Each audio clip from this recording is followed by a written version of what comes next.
Welkom almal by Bybelstudie sessie nommer 4. Ons gaan vandag kyk na die laaste boeke van die Ou Testament en dan volgende week begin ons kyk na die Nuwe Testament.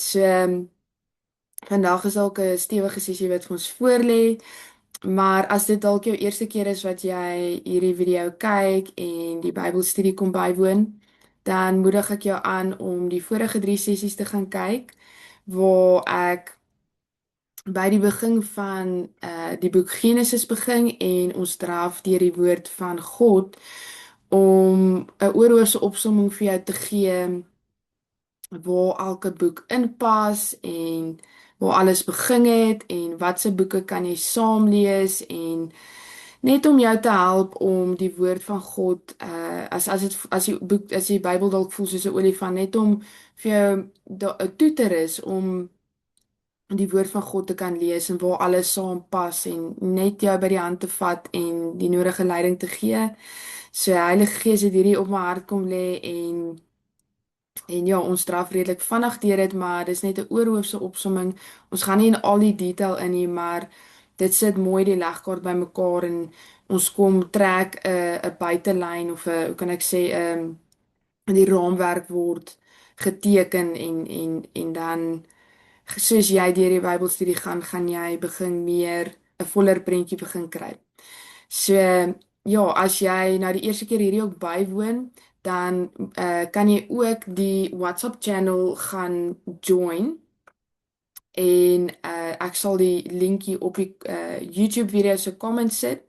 Daar al wat ek daar doen is ek deel die notas, die Bybelstudie notas, so alles wat ek hierso deel in die Bybelstudie, ek maak dit beskikbaar vir jou dat dit jou kan help 'n bietjie van 'n opsomming om te kan gebruik wanneer jy na die woord kyk en waar alles inpas en daar post ek ook die Zoom live link session wanneer ons die Zoom doen, so jy kan live die sessie bywoon of ek doen ook 'n recording dat jy na die tyd die opname kan gaan kyk na die tyd in jou eie tyd of selfs as jy voel jy wil hom weer gaan kyk en net stadiger deur dit gaan. So ja, welkom almal wat hier is. Ek wil graag net oopmaak met gebed en dan kan ons begin met die laaste boeke vir die Ou Testament. So Abba Vader, ek dank U dat ons die geleentheid kry om U woord te kan sit. En Here, dat ons net vandag om die tafel kan sit en kan deel hê aan die woord wat vir ons neergesit is, wat vir ons voorberei is.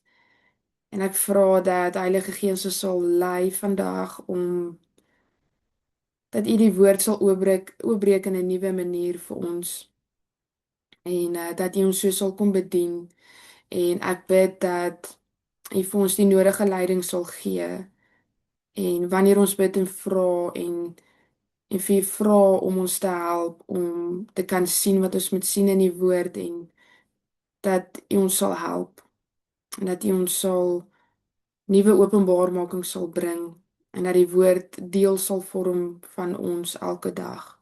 Dat dit brood sal wees vir ons en dat die belangrikste dat ons U sal sien in dit. Reveal Jesus to us through your word. Dat die woord deel van ons sal vorm en deel van ons lewe sal word en dat dit 'n lekker stap is saam met U. En ek dank U daarvoor en is my gebed in Jesus naam alleen. Amen. Right julle, so ons gaan begin met net so gou-gou 'n oorhoofse opsomming van waar ons laas was en waar ons nou is in die woord.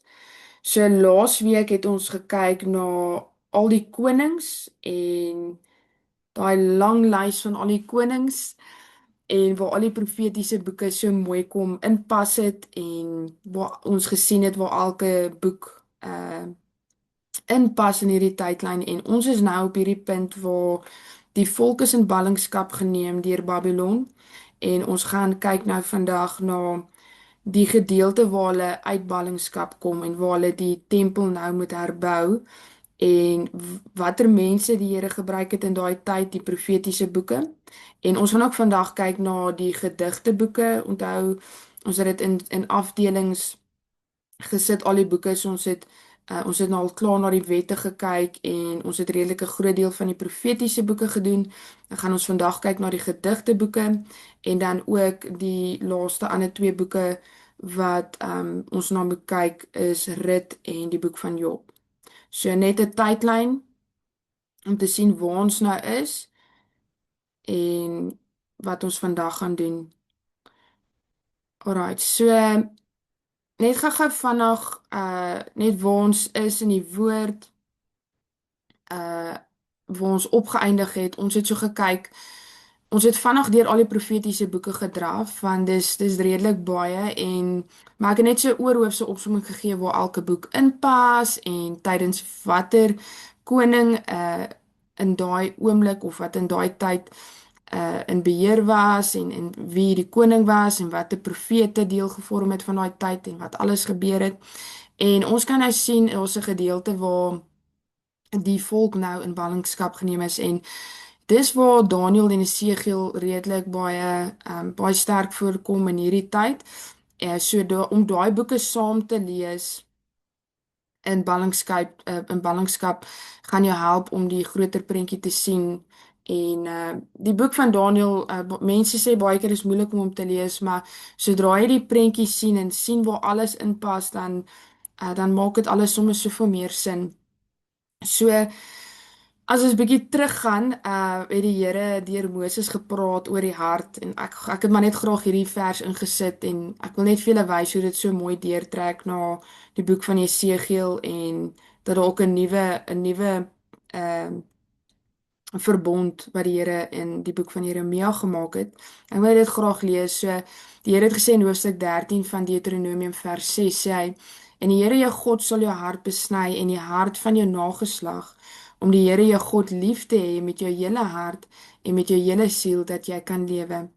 En onthou julle Moses het gesê maar julle gaan weer afdwaal en julle gaan ander gode aanbid en ja, die Here gaan julle so 'n bietjie deur 'n proses vat en ons sien nie in Esegiel hoofstuk 36 vers 26 sê Esegiel dat die Here sê en ek sal julle 'n nuwe hart gee en 'n nuwe gees in julle binneste gee en ek sal die hart van klip uit julle vlees wegneem en julle 'n hart van vlees gee. En dit trek so mooi deur na die boek van Jeremia vers 31 vers 33 sê dit: "Kyk, daar kom daar spreek die Here dat ek met die huis van Israel en die huis van Juda 'n nuwe verbond sal sluit." Dan gaan net so 'n bietjie verder gaan wat sê ek gee my wet in hulle binneste en skrywe dit op hulle hart en ek sal vir hulle 'n God wees en hulle sal vir my 'n volk wees. En ons sal sien net hoe mooi dit deurtrek ook na die Nuwe Testament toe en hoe Jesus die wet kom vervul en hoe die wet en die woord van God en hoe die Here in ons hart kom bly. En die Here kom neem die volk so 'n bietjie deur 'n proses en met hulle hardkoppigheid en hoe hulle rebelleer, is die Here so getrou om hulle deur hierdie hele adventure te vat, sal ek sê. So as ons nou kyk na 'n tydlyn, sien ons dat in 605 voor Christus was 'n baie belangrike datum. Dit is wanneer die eerste ballingskap plaasgevind het. So dit het in fases plaasgevind waar Babylon die volk so in fases begin in gevangene neem. 597 was die tweede ballingskap en dan 586 was die laaste ballingskap. So ons sien die tempel is vernietig, die volk, alles is nou in ja, in 'n pynhoop sal ek sê. Jeremia daarvan gepraat hier in hoofstuk 25 vers 11 tot 12. Hy het gesê en hierdie hele land sal 'n pynhoop, 'n woestyn word. En hierdie nasie sal die koning van Babel 70 jaar lank dien. So Babylon, wat hulle het hulle nou in gevangene geneem. Hier het Jeremia daarvan gepraat. Hy het 'n profetiese woord gebring en hier begin dit uitspeel En as 70 jaar vol is, sal ek, dis nou God, oor die koning van Babel en oor die nasies spreek die Here, hulle ongeregtigheid besoek en oor die land van die Chaldeërs en sal dit 'n ewige wildernis maak. So Babylon wat die vyand is, hulle is nie in die wil, of hoe kan ek sê, hulle is die vyande, hulle doen nie die dinge van die Here nie en die Here het hier gesê dat hy sal hulle ook kom besoek en ons het gesien hoe dit uitgespeel het. So hierso kan julle nou sien dat Babylon het hulle gevat in gevangene, maar ons sien ook dat die Here kom en hy bring hierdie woord in vervulling en julle sal sien in die boek van Daniël dat uh dat die Here het Babylon tot 'n val gebring. So ons sien die koning Nebukadneser wat in die boek van Daniël genoem word. Hy is die koning van Babylon. Sy seun het ook toe oorgeneem wat Belsasar was. En Nebukadneser het teruggedraai na die Here toe, maar Belsasar het aangegaan en die Here het hom ook tot 'n val gebring. Jy sal sien dat hy toe dood is en as jy gaan kyk na hoofstuk 5 bietjie, jy kan nou self gaan lees in jou eie tyd, maar net om vir julle hierso te highlight sal ek sê het die Here gesê, God het u koningskap getel en daar 'n einde aangemaak. So daar was 'n droom gewees en Daniël het die droom uitgelê en hy het gesê dat u is op die weegskaal geweeg en te lig bevind en u koninkryk is verdeel en aan die Meders en die Perse gegee. So hierso kan ons sien dat Babylon se koningskap is toe tot 'n val gebring deur die Mede-Persie. En ons kan duidelik sien hier in die boek van Daniël hoofstuk 9 dat in die eerste jaar was koning Darius, hy was koning gewees en hier besef Daniël toe, wag, hierdie ding is besig om uit te speel.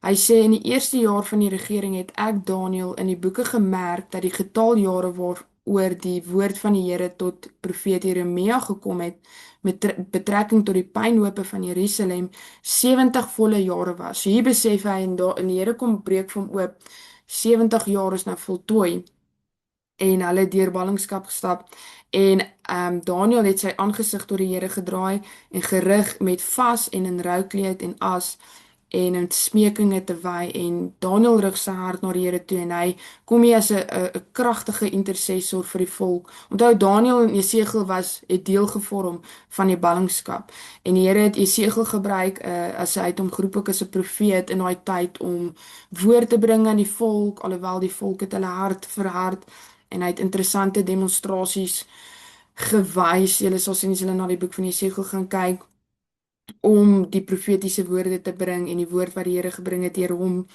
en die Here Daniël gebruik in daai tyd en hier besef Daniël hoor die 70 jaar is nou klaar. Ons moet dis nou terugkeer terug na alle na Jerusalem toe en die volk moet terugkeer en ballingskap is verby en julle sal sien dat ons gaan nou kyk daarna maar hoe dit nou hoe die Here nou die profete dalk gebruik om bemoedigende woorde te bring en die koning wat koning Kores wat die Here gebruik het om hulle terug te kan stuur om die tempel te kan herbou. So voordat ons kyk na hierdie tydlyn, wil ek net gou-gou na die boek van klaagliedere kyk. Ek probeer alles half in 'n tydlyn te hou dat jy kan sien waar elke boek inpas. En as wanneer jy die woord van God lees dat dit vir julle kan sin maak waar elke boek saamvleg en wanneer watter boek uitspeel. So ons kan sien dan die boek van klaagliedere. Ek het hom daar gesit naby aan die profetiese boeke, maar dis nie 'n profetiese boek nie. Ek sou sê dis meer 'n boek van poësie. Nou klaagliedere, ek dink die woord sê al klaar wat die boek beteken.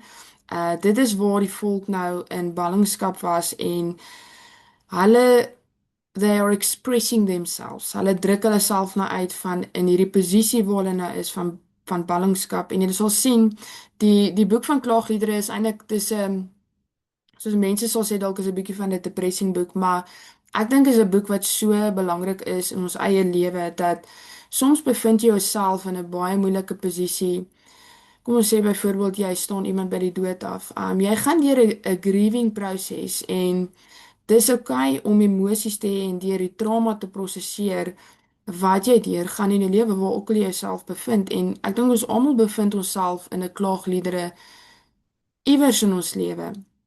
En hier gebruik die Here wel dis moontlik deur die profeet Jeremia geskryf. Dis nie duidelik gestel wie hierdie boek geskryf het nie, maar die scholars wat nou, jy weet, navorsing gedoen het en al daai dinge, hulle sê dat moontlik profeet Jeremia hierdie boek geskryf het.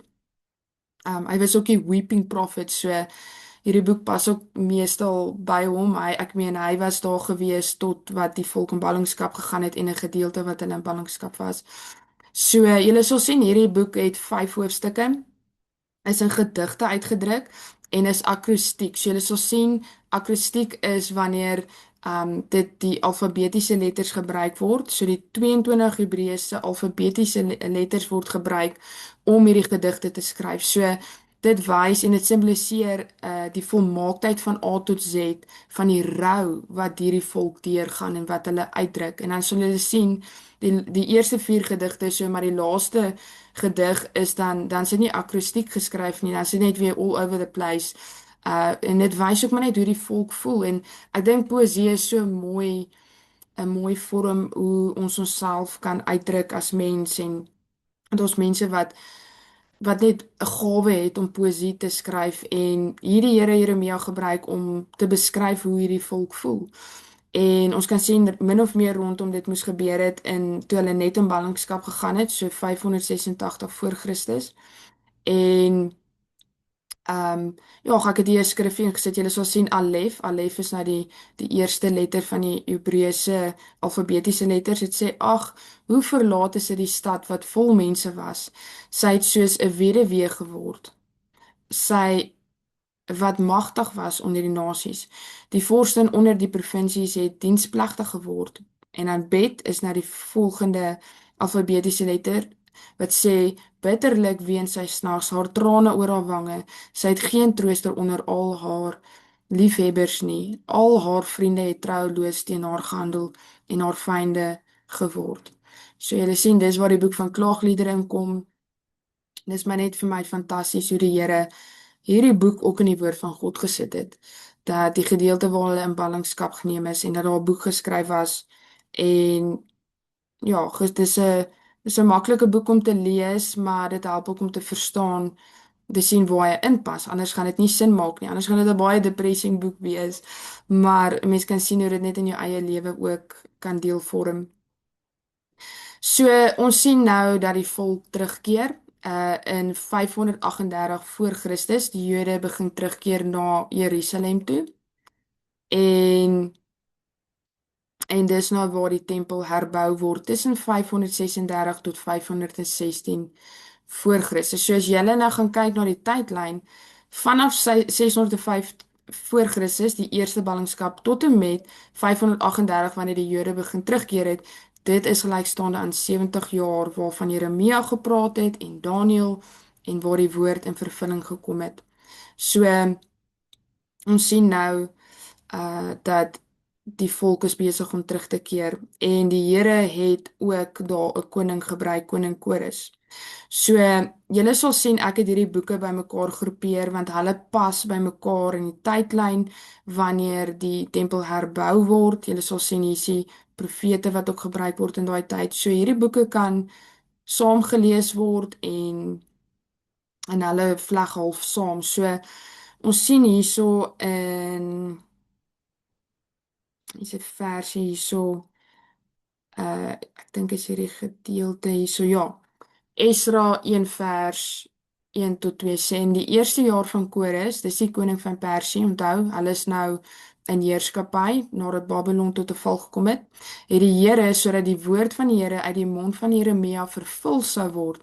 Die gees van Kores, die koning van Persië, opgewek dat hy 'n oproep deur sy hele koninkryk laat gaan het, selfs ook skriftelik om te sê: "So sê Kores, die koning van Persië, al die koninkryke van die aarde het die Here, die God van die hemel aan my gegee en hy het my opgedra om vir hom 'n huis te bou in Jerusalem wat in Juda is. Ons kan net sien hoe die Here se plan so mooi bymekaar kom en die Here kom gebruik hierdie koning en sê dat die tempel herbou moet word. So julle sal sien dat die profete Haggai en Sagaria word gebruik in hierdie tyd om die volk te bemoedig om die tempel te herbou. Maar julle sal ook sien die volk soos hulle terugkeer en nie almal het teruggekeer nie. Nie almal het teruggegaan om die tempel te gaan herbou nie. Daar was redelik baie mense wat maar gebly het waar hulle daar is en hulle het hulle lewe daar begin en aangegaan daar. En net 'n sekere gedeelte van die volk het teruggekeer om die tempel te herbou, maar hulle het eers hulle eie huise begin bou. Hulle het eers fokus op hulle eie lewe en die Here het vir hulle kom sê, deur die profeet Sagaria en Haggai het die Here gesê dat julle moenie fokus eers op die huis, op julle eie huise nie, maar die bou van die tempel. En julle sal sien in die Nuwe Testament dat die Here sê daar, fokus eers op die koninkryk van God. Vestig eers jou aandag op hom en dan alles anders word bygevoeg. So ons kan sien dat ons kan 'n bietjie opgaan. Ek het hierso, julle sal sien ook by die profetiese boeke het ek opsomming gemaak oor die profeet Haggai en Sagaria en het waar hulle 'n bietjie inkom. Sagaria beteken die Here onthou. Julle sal sien ons baie visie in hierdie boek en julle sal sien ook in hierdie boek word Zerubbabel genoem. Dit is die goewerneur en hy is die generasielyn van Dawid waar Jesus uitkom. En die Here gebruik hierdie twee profete kragtig om woord te bring, bemoediging te bring om die tempel te herbou.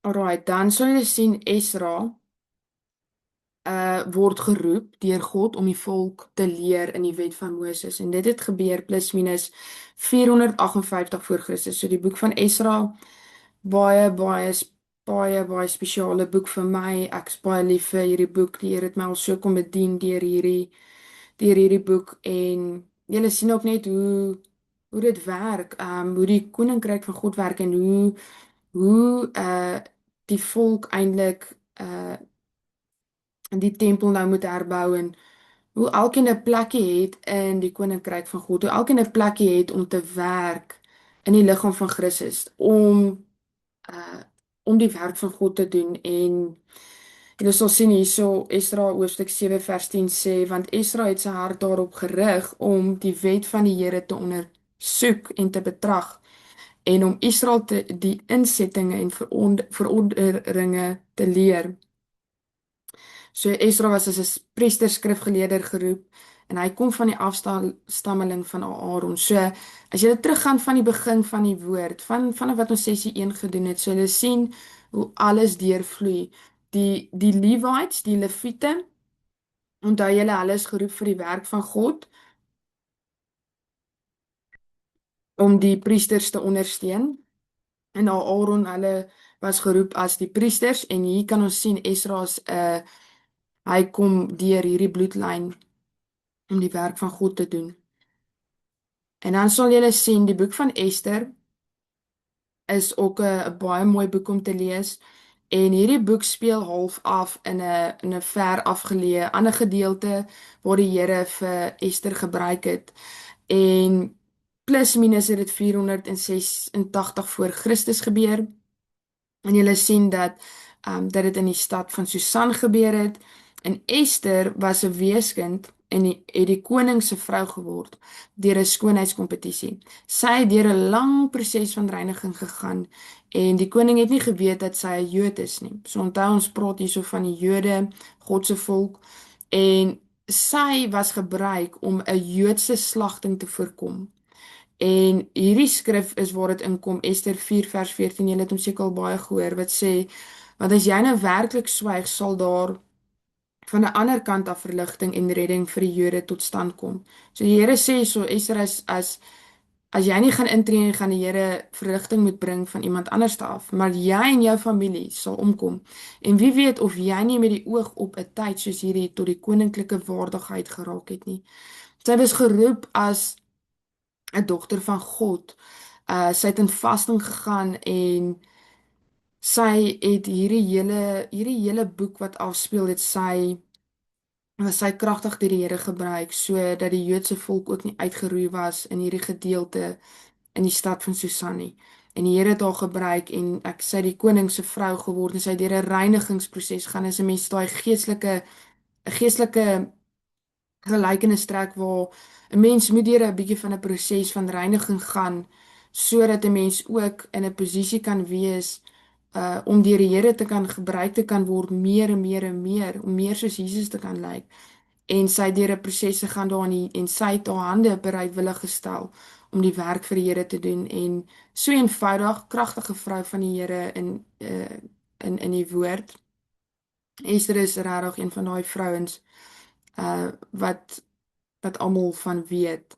En ja, as ons bietjie kyk na al die vrouens in die woord van God en hoe die vrou se rol ook net so belangrik is en wat jy moet uitspeel en wat jy moet doen. So hierdie boek, jy kan hom op jou eie lees. Dit gaan nie vir jou de mekaar wees nie. As jy die hele storie daar lees, gaan dit vir jou sin maak, maar weet net dit het in daai tyd afgespeel en wat se rol dit ook daar gespeel het met die hele volk en hoe alles bymekaar gekom het met die Joodse volk.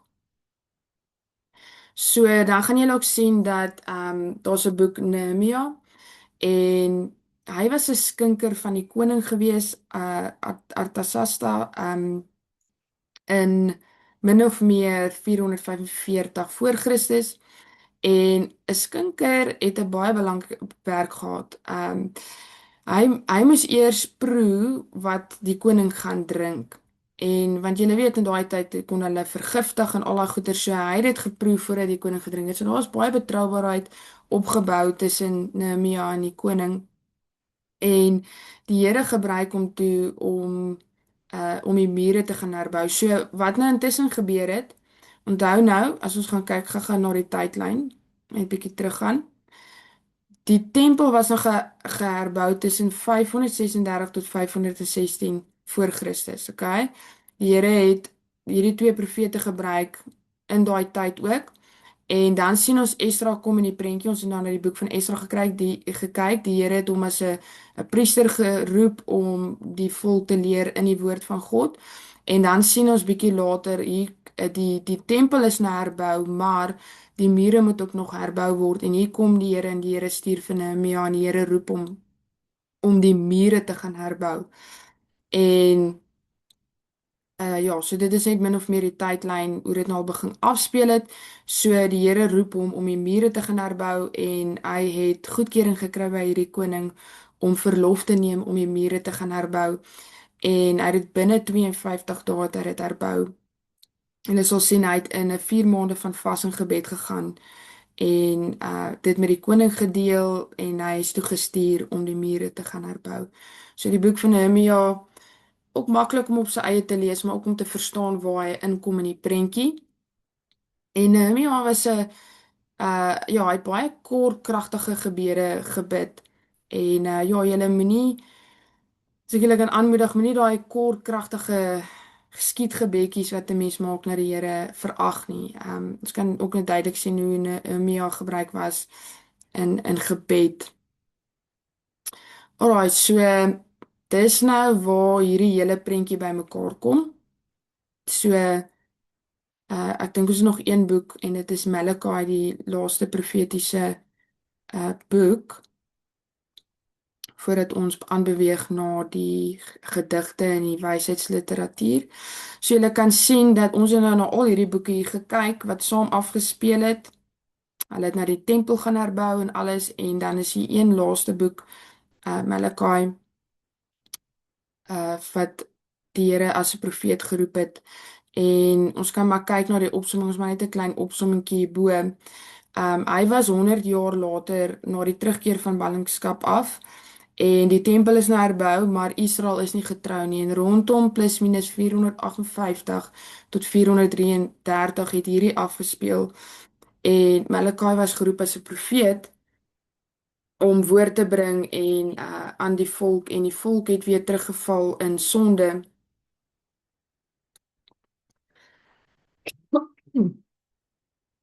Ekskuus julle. My bors is so 'n bietjie akkerig vandag. En so ons sien dat die Here het hierdie profeet kom gebruik en dit beteken my boodskapper. En die volk het teruggeval nadat die tempel geherbou is, nadat Esra kom en hulle leer in die woord van God en al daai dinge, het die volk weer teruggeval in sonde en hulle het nie die woord nagekom nie. En julle sal sien daarso is daar 'n interessante gesprek wat plaasvind waar die Here woord bring en die volk sê en die volk het half weer soos 'n antwoord en dan sê hulle nee, maar dit en dit en julle sal ook sien daar ekskuus julle sal ook daar sien dat hulle sê, jy weet, hoe gaan dit goed met die mense wat verkeerd handel en al daai goed. So daar's baie vrae wat daar opkom en baie vrae wat die Here daar antwoord. En daar bring die Here ook 'n profetiese woord van hoop dat die Here iemand gaan stuur soos Elia uh en dit praat eintlik daarvan Jesus die boodskapper en ek meen Malachi beteken my boodskapper en dit is eintlik 'n boodskap van hoop dat die Here Jesus gaan stuur dat alhoewel hulle harte verhard het en die Here gaan hierdie nuwe verbond maak wat ons gepraat het van in hoofstuk 31 van Jeremia en die Here bring hoop en 'n woord dat hy Jesus gaan stuur. So ons het nou na al hierdie boeke gekyk en hulle het saam afgespeel en nou gaan ons kyk na die wysheidsliteratuur. So onthou die gedigte en die wysheid. Ons het dit in so afdelings opverdeel en ja, dis waar ons nou by die boek van Psalms gaan begin. As jy wil sien die boek van Psalms is 150 hoofstukke wat gedigte, gebede, klaagliedere en lofprysinge en profeseë is. As jy kyk na die boek van Psalms, het Dawid ten minste 73 tot 75 psalms geskryf. 73 wat sê dit is wat Dawid geskryf het en dan die ander twee, dit word nie genoem nie, maar word toegeskryf aan hom. Asaf het 'n Lewiet het 12 psalms geskryf. Die seuns van Korag, onthou dit kom uit die stam van die Lewiete. Hulle was die tempelsangers gewees wat die werk van God gedoen het en hulle het ten minste 11 psalms geskryf. Dan Psalm 90 word toegeken aan Moses en Psalms 72 en 127 word toegeken aan Salomo. En dan is daar ook geskryf deur Arman en Etan en dan ook ander onbekendes wat nie genoem word nie, maar wat ook van hulle moontlik ook Dawid kan wees, maar ook onbekendes wat nie sê wie dit geskryf het nie. So ons kan sien dat die boek van Psalms 'n redelike groot deel wat Dawid geskryf het en dit is ons nou 'n bietjie teruggaan weer in tyd. Onthou ons het gepraat van die konings waar die Here daai verbond aan Dawid gemaak dat in sy bloedlyn gaan Jesus die nuwe verbond kom. En die boek van Psalms is vir my 'n baie baie mooi boek. En ek dink soms mense skuif baie keer die boek van Psalms bietjie eenkant toe en maar ek voel dit vorm so deel van 'n mens se lewe. As jy in 'n situasie is en wat ook al situasie is, jy kan die boek van Psalms optel en daar gaan definitief 'n hoofstuk wees wat jou gaan bedien in die seisoen wat jy is. So dit help jou ook om te bid en te kyk hoe Dawid en die ander deur emosies gegaan het en emosies geprosesseer het in daai tyd. Onthou Dawid het weggehardloop vir Saul, hy het vir sy lewe gevlug. En jy sal sien in die eerste gedeelte, jy sal sien die hele boek van Psalms is in 5 boeke opverdeel. Van hoofstuk 3 tot 41 fokus die eerste boek primêr op Dawid se lewe en sy persoonlike verhouding met God. Onthou hy was as 'n skaapswagter geroep om hy's gesalf as koning om God se werk te doen. En hy was 'n eenvoudige man, 'n man na in die Here se hart wat geroep was vir die werk van God. Maar ons kan sien ook daar in hierdie boek van Psalms hoe hy emosies prosesseer en hoe hy vir sy lewe gevlug het en hoe hy uitroep na die Here toe in gebede. Soms het hy bietjie gekla en klaagliedere, maar ook van lofprysing en hoe hy die eer altyd na die Here toe teruggebring het en selfs wanneer hy ook in sonde verval het, hoe hy ehm hoe hy net daar bely by die Here en terugkeer na die Here se hart toe. So die boek van Psalms is 'n baie mooi boek. Julle sal sien dan hy's in 5 boeke opverdeel. Die tweede boek fokus meestal op Korag en Dawid se psalms, 'n oproep na hulp. Dan hoofstuk 73 tot 89 fokus op die val van die koninkryk en die vernietiging van die tempel. Dan boek 4 is hoofstuk 90 tot 106 wat reflekteer op die ballingskap en God se grootheid. Ons sien ook daar waar die boek van Moses inkom.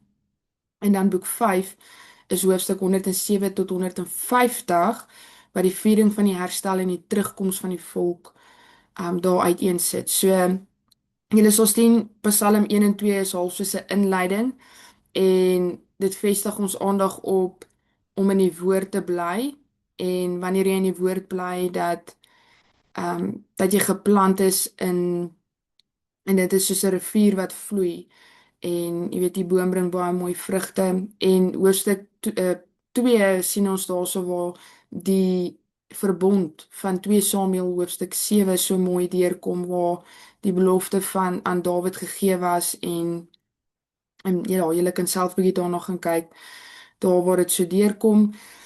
En dan sal julle sien Psalms 146 tot 150 is jou haleluja's jy sal sien elke hoofstuk daar of elke psalm daar eindig met haleluja wat beteken prys Yahweh, Yahweh wat God is.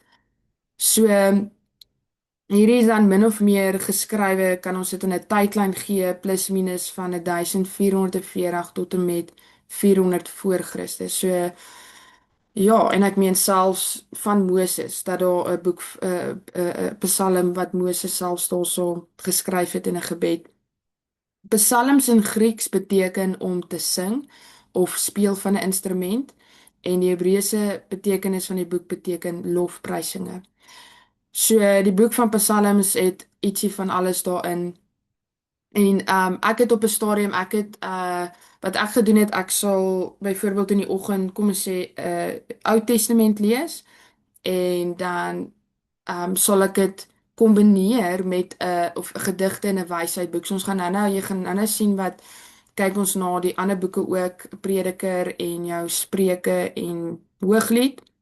Maar wat ek gedoen het is ek het sommer hierdie boek so ingekombineer om 'n hoofstuk 'n dag te lees en om die woord te begin leer ken en dan sal ek die psalms ook so half integreer of as ek klaar is met psalms dan sal ek die boek van Spreuke so 'n bietjie integreer.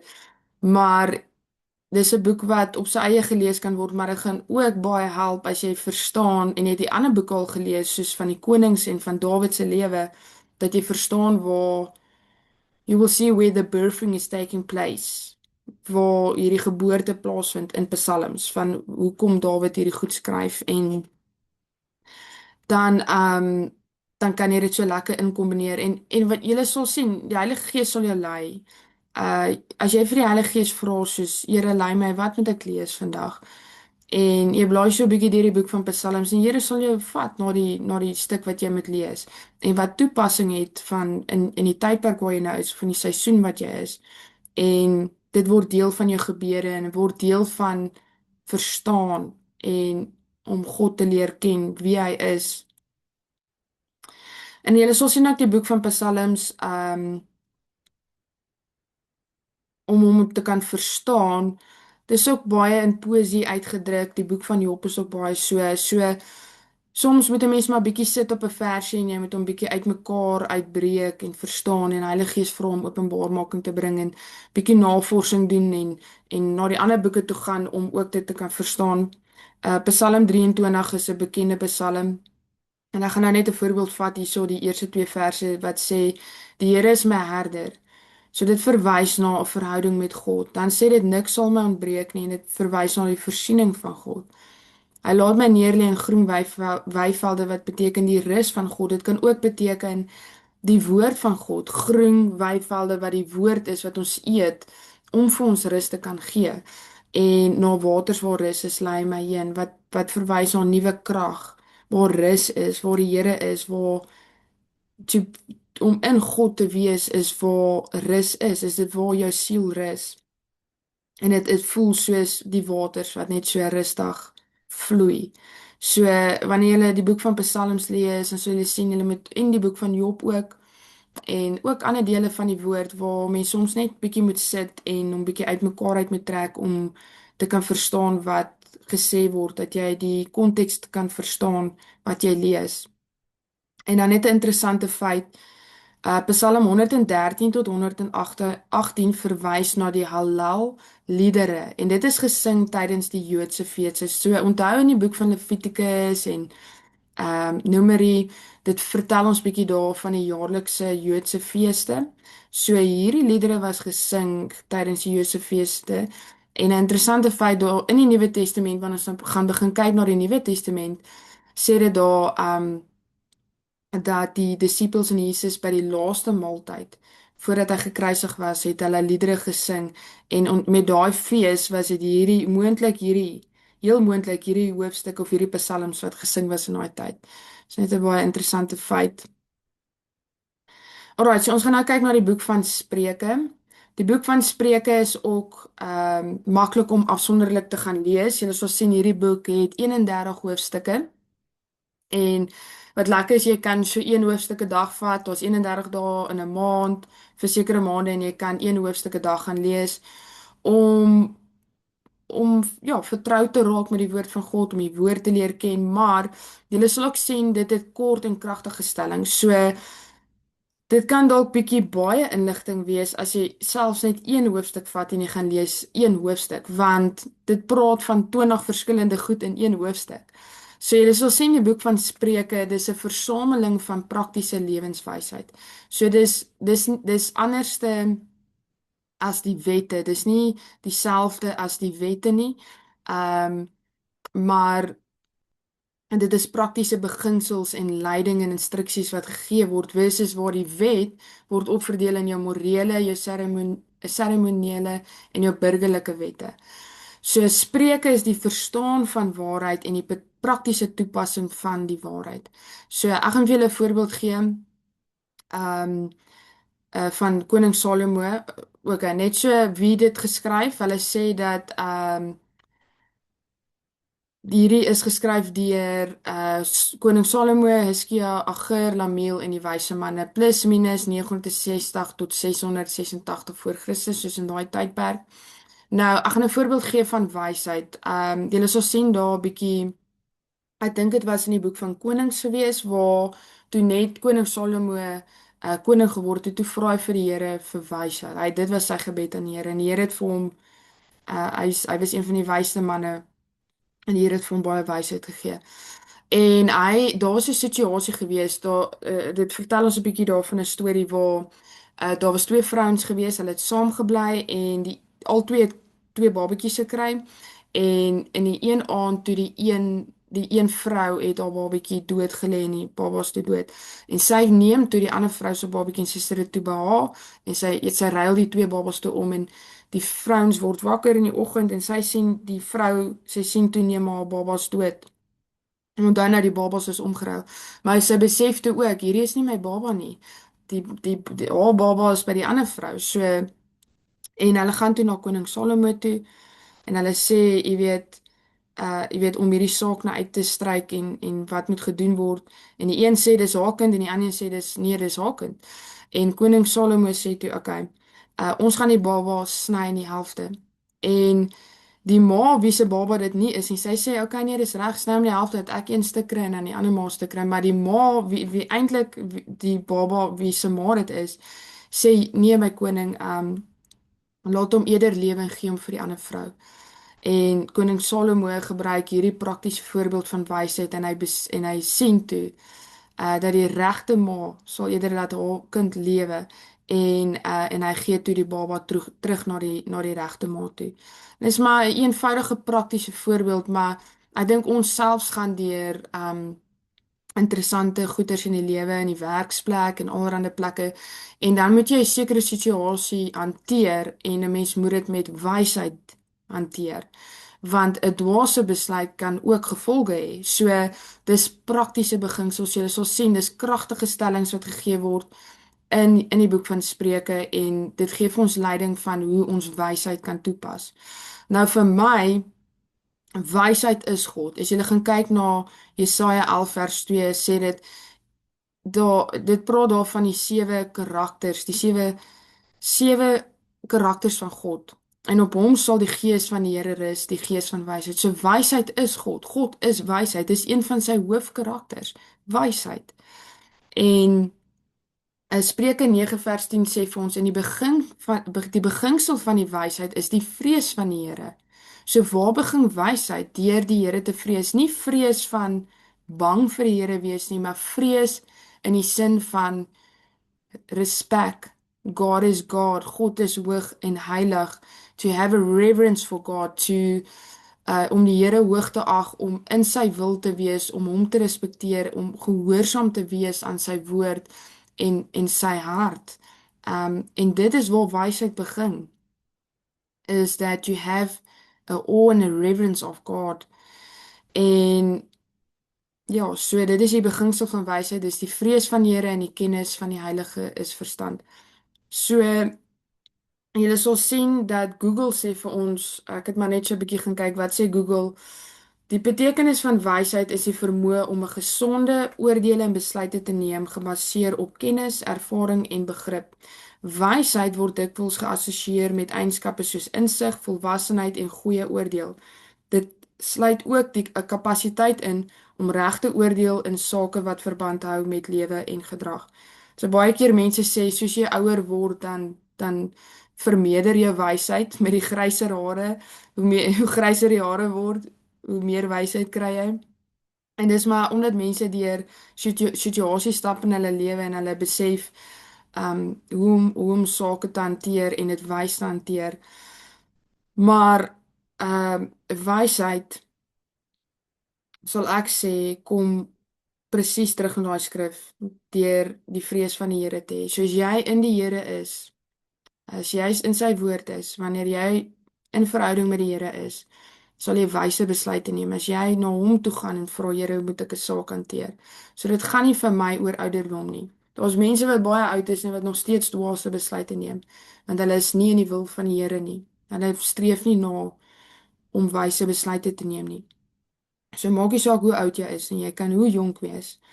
Um en wysheid kom by die vrees van die Here, so om in hom te wees, to have a reverence and awe of God. So ons sal sien die boek van Spreuke dit dek van die gesin, huwelik, huislike lewe, werk, luiheid, armoede. So dit regtig dit het ietsie van alles daarin. Ietsie van alles. Alright, so Spreuke, maklike boek om op sy eie te lees.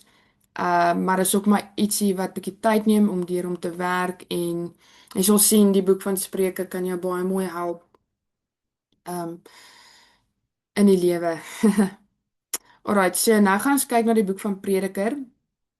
Prediker 1 vers 1 sê die woorde van die prediker, die seun van Dawid, die koning in Jerusalem. So dit sê nie wie die boek skryf nie, dit sê net dit is die seun van Dawid. Nou ons weet dat dit kan moontlik wees koning Salomo. Ek meen as ons gaan kyk na sy wysheid en hoe die Here hom gebruik het, maar dis nie 100% verseker dat dit koning Salomo is nie. Maar baie scholars skryf dit toe aan die koning Salomo. Dis min of meer in daai tydperk ook geskryf van koning Salomo 970 tot 931 voor Christus. Hierdie is soms 'n baie moeilike boek om te verstaan.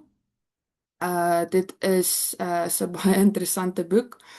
Dit dek vir ons die hooftemas van tyd en dood en die lewe. So julle sal sien daar die boek gebruik die woordjie te vergeefs 38 keer. Nou die woordjie te vergeefs in die Engelse woord is vanity. En die Hebreëse woord is hebel of hevel. En dit verwys na dat die lewe is eintlik 'n gejaag na wind. Prediker 1 vers 14 sê ek het al die werke gesien wat onder die son gedoen word en kyk, dit was alles te vergeefs en 'n gejaag na wind. En ek dink hierso dis soos asof hierdie skrywer half so deur die lewe gaan van wat is die punt van die lewe? En ons kan sien duidelik dat wanneer mens nie God as die anker het in jou lewe nie en in verhouding met die Here nie, dan is alles maar ook net in vanity. Dis te vergeefs. Dit praat ook bietjie in die boek van Prediker dat Jy weet, as jy begin die goed najaag van die wêreld, so sê nou jy jaag rykdom na, dis net 'n gejaag na wind. Jy werk jouself besimpeld om wat na te jaag. Wat is die doel daarvan? So ek dink die belangrikheid om in hierdie boek te sien is dat ons almal is gebore. Daar's 'n tyd vir alles en ons sien dit praat daar 'n bietjie van die tyd ook. Alles het sy bepaalde uur en vir elke saak is onder die hemel is daar 'n tyd. Daar's 'n tyd om gebore te word en daar's 'n tyd om dood te gaan. En ons sal sien dat jy weet ons is uit stof gemaak en ons terugkeer in stof. En die Here het sy gees in ons geblaas in die heel begin as ons gaan kyk het na die boek van Genesis. Maar alles kom daarop neer dat ons almal het 'n tyd en 'n seisoen op die aarde. En die belangrikste is dat ons God die hoofpunt maak en dit is die geskenk. Dis die geskenk van God af is om te lewe. Um maar om dit te doen in die woord van God, want dit kom terug na die hele opsomming, na hierdie hele boek. Dis 'n bietjie van 'n depressing boek om te lees of so, as jy nog nie hierdie boek gelees het nie, maar dan op die uiteinde sê dit, hoofstuk 12 vers 13 tot 14, die hoofsaak van alles wat gehoor is, vrees God en hou sy gebooie, want dit geld vir alle mense, want God sal elke werk bring in die gerig wat kom oor die verborgde dinge, goed of sleg. Met ander woorde, God is die hoofpunt. Niks sonder hom maak sin nie. En wanneer 'n mens jou lewe gegee het en Jesus aangeneem het, dan maak alles sin saam met hom. En 'n mens streef na hom en sy wil te wees en die plan wat hy vir jou lewe het, want ons almal is 'n plan gegee en 'n doel gegee en 'n calling om 'n calling uit te stap saam met die Here. Which is first is om die Here na te jaag, hom lief te hê en dan die mense om ons lief te hê. So die familie en die vriende en die mense wat hy om ons gegee het. So al het jy werk en soms voel dit bietjie gejaag na wind en al goed, is om die hoofpunt daarvan te sien. Hoekom is ek hier geplaas in hierdie werksplek? Hoekom is ek geplaas in hierdie familie? Wat is my hoofdoel is om Jesus lief te hê, om God lief te eerste lief te hê, dan die mense en om uit te leef wat die Here vir my gegee het. En ja, ons word net 'n sekere tyd hier op aarde gegee, maar ons moet dit leef na die wil van die Here. So ja, hierdie is 'n interessante boek. Wanneer jy 'n kansie kry om hierdie boek te lees, ek dink hy's ook 12 hoofstukke. Alraai, nou gaan ons kyk na die boek van Hooglied. Ek hoop nie ek gaan te vinnig vir julle nie, maar is net om vir julle 'n oorhoofse opsomming te gee en ja, julle gaan sit op julle eie tyd en wanneer julle deur die woord gaan lees. So die boek van Hooglied is vers 1 sê die Hooglied van Salomo. So hierdie boek, dit sê nie spesifiek wie die skrywer is nie, maar ons kan sien daar's 3 karakters wat voorkom. So die Shulamite, die dogter, die geliefde en die dogters van Jerusalem. So hierdie hele boek is 'n boek, 'n liefdesboek. Ons kan sien duidelik waar die baie uitdrukkings gegee word van die liefde tussen 'n man en 'n vrou wat mekaar najaag en die liefde daarvan en hoe hulle daar's interessante versies daar wat sê byvoorbeeld Hooglied 2 vers 1 sê ek is 'n narsing van Saron en 'n lelie van die dale. So al hierdie uitdrukkings word hier gegee en hoe die liefde uitgedruk word tussen 'n man en vrou en hoe hulle mekaar najaag en al die liefdestaal wat hulle gebruik in hierdie hele boek. As 'n mens, ek dink na hierdie boek kyk dat kom ons sê ek het nie vir jou gesê dat hierdie boek deel van die Bybel is nie. Dan sal jy selfs wonder, "Sjoe, is hierdie boek deel van die Bybel?" Maar die Here het hierdie boek deel laat vorm van die Ou Testament en ek dink nie mense moet hierdie boek verag nie. Want as 'n mens die mooi begin in dit sien in die openbarmaking wat die Here bring deur hierdie boek, sal jy sien eintlik ook hoe dit eintlik is dis die manier hoe liefde tussen 'n man en vrou uitgedruk word in die boek, maar dit kan vergelyk word na die liefde wat Christus het vir sy kerk. Met ander woorde, Jesus se liefde teenoor ons. Die kerk die kerk wat ons is die ons is die bruid en Jesus is die bruidegom. En die bruidegom kom weer vir sy bruid.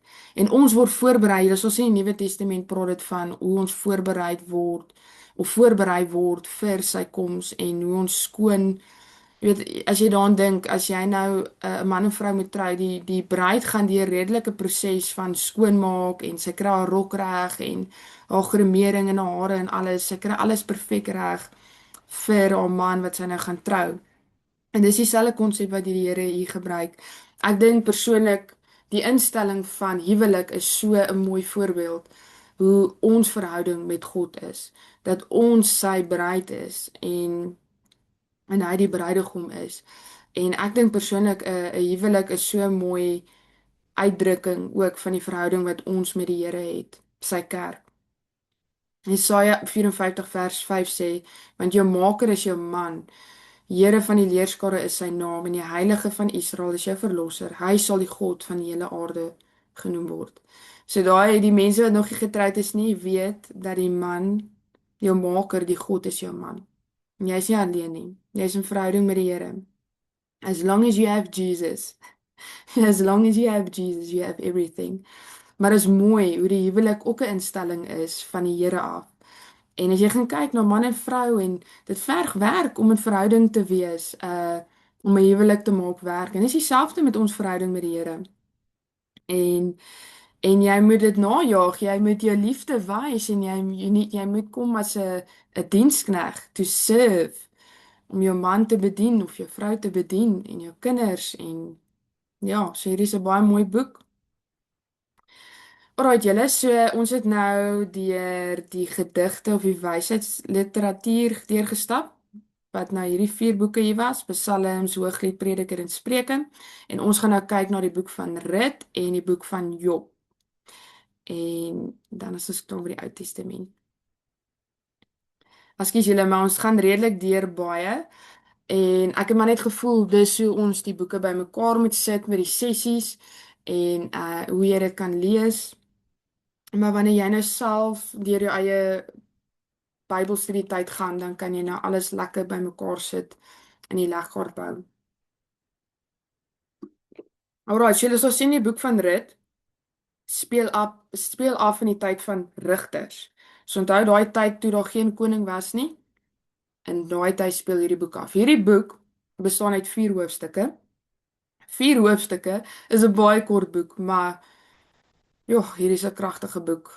Hierdie boek het my al so baie keer ook kom bedien en ek voel ek leer nou nog baie uit hierdie boek uit.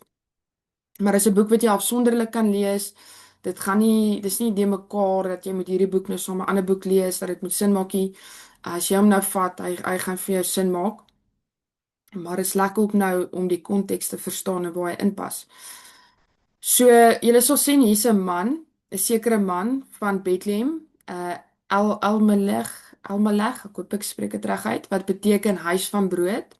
En hy het Bethlehem verlaat omdat daar hongersnood was en hy het gegaan na die heidenstad Moab toe. Sy vrou se naam was toe Naomi, so julle moet nou sien, Naomi is 'n hoofkarakter en hulle het 2 seuns gehad en hierdie 2 seuns het toe 2 vroue geneem. Die een se naam was Orpa en die ander een Rut. En Naomi se man het toe doodgegaan en toe later haar 2 seuns ook. So dis baie erg in daai tyd.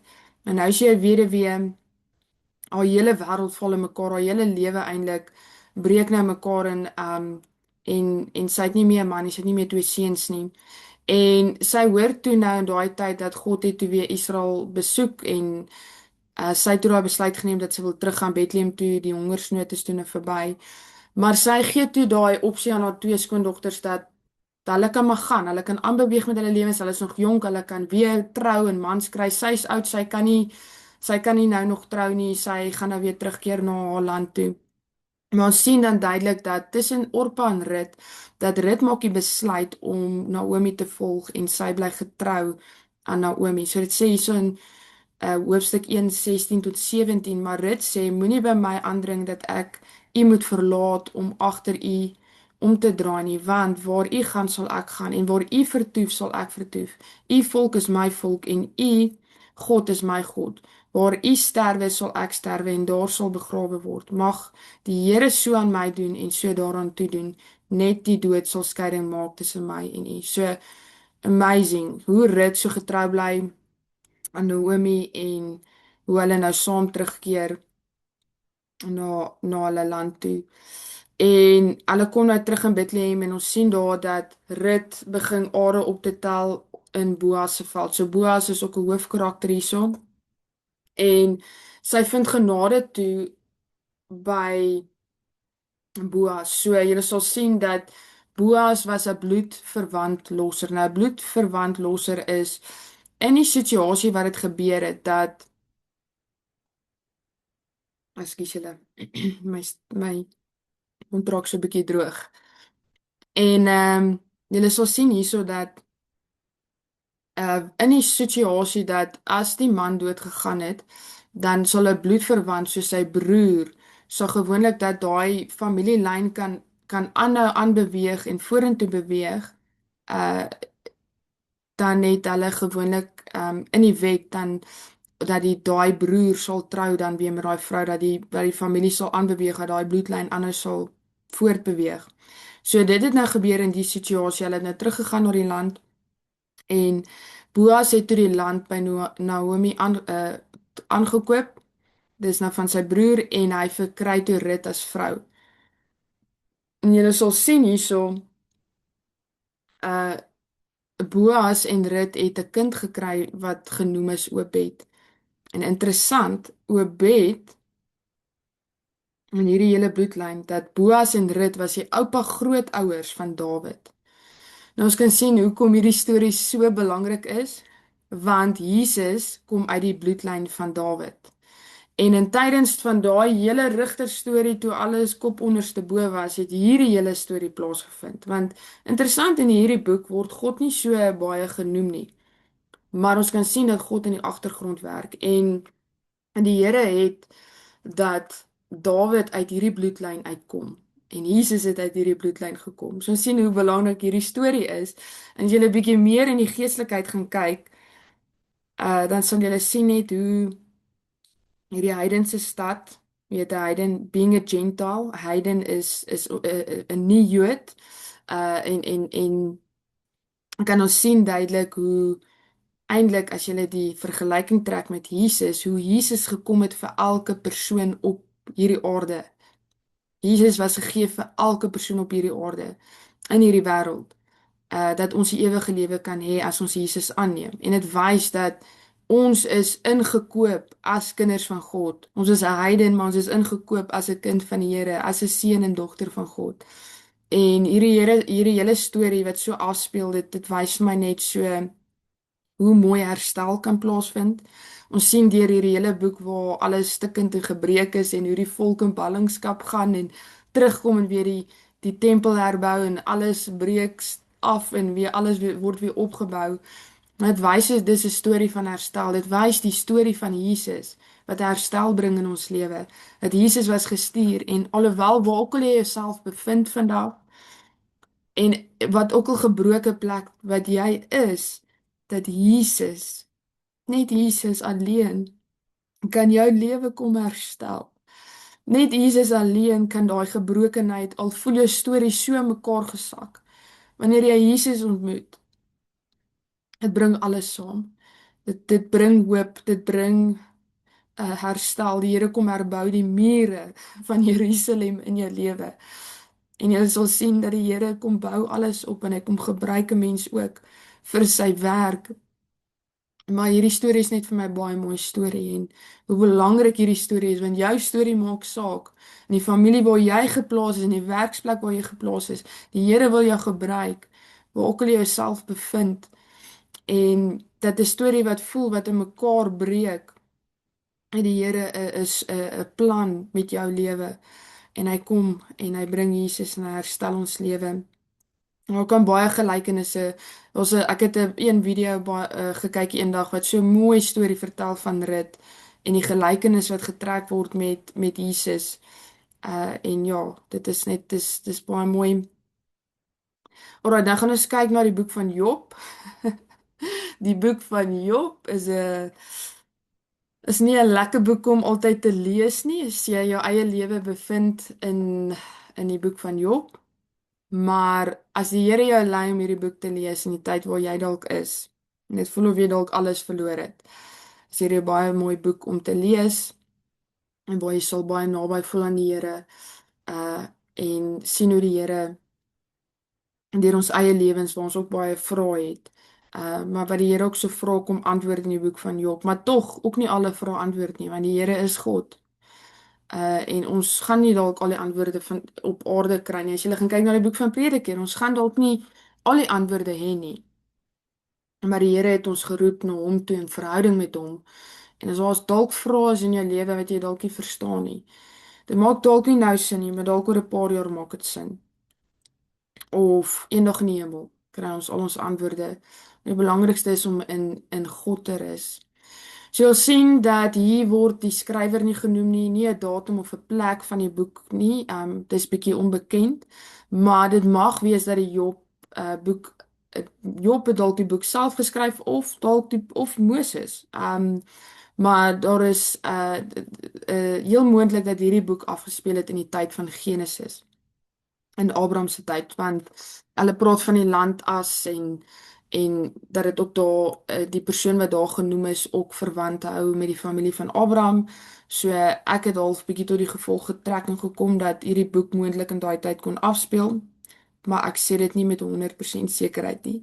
So weer eens soos ek vir julle sê, ons leer so baie uit die woord uit. Dis 'n aanhoudelike proses.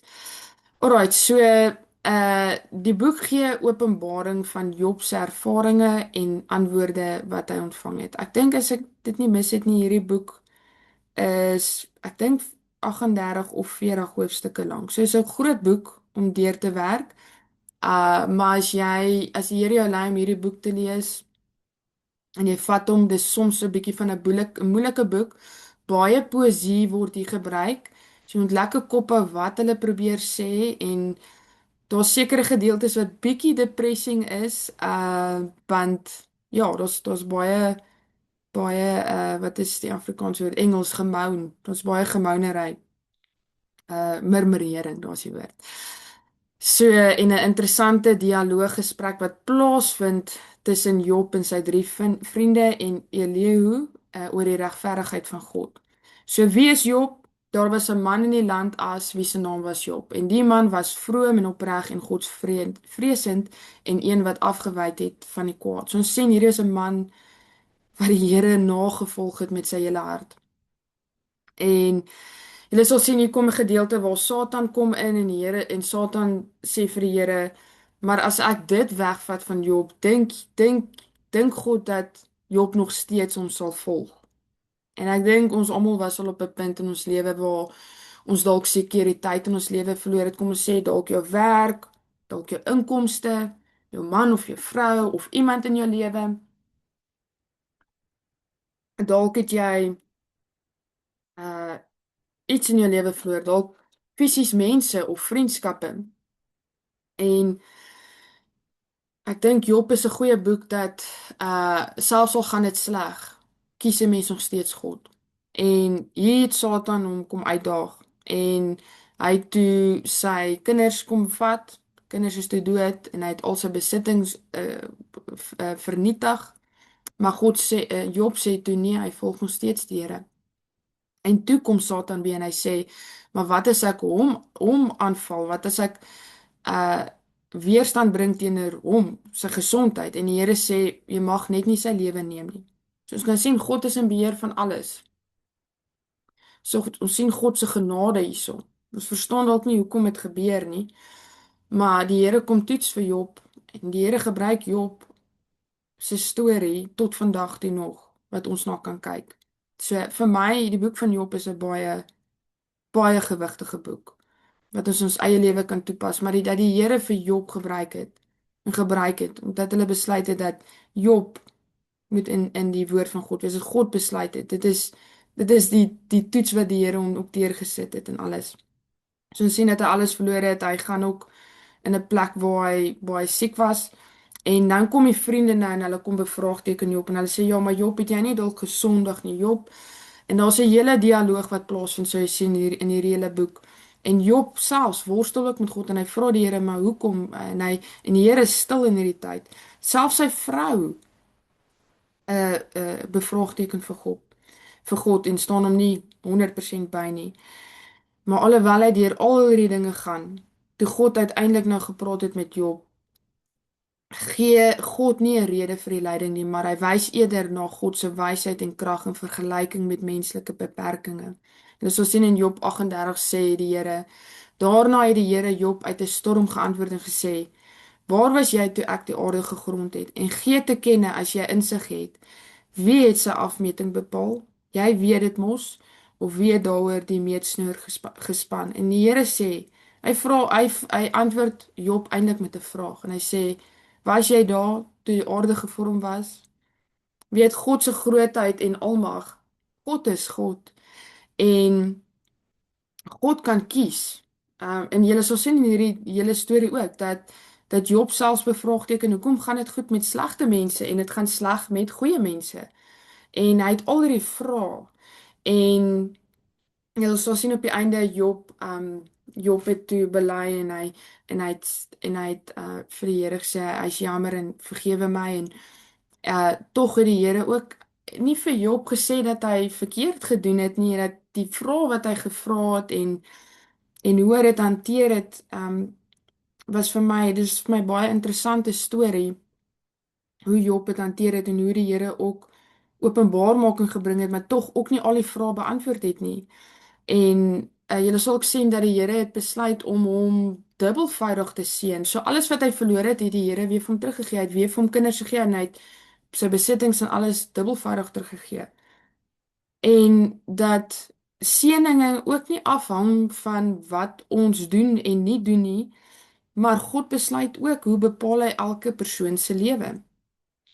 En daar's baie vrae wat ons het en ek dink baie keer sit 'n mens ook in 'n plek wat 'n mens moeilike vrae het, maar vra die vrae aan die Here, maar ook laat toe dat die Here 'n mens lei in die manier wat hy ons lei in ons lewe.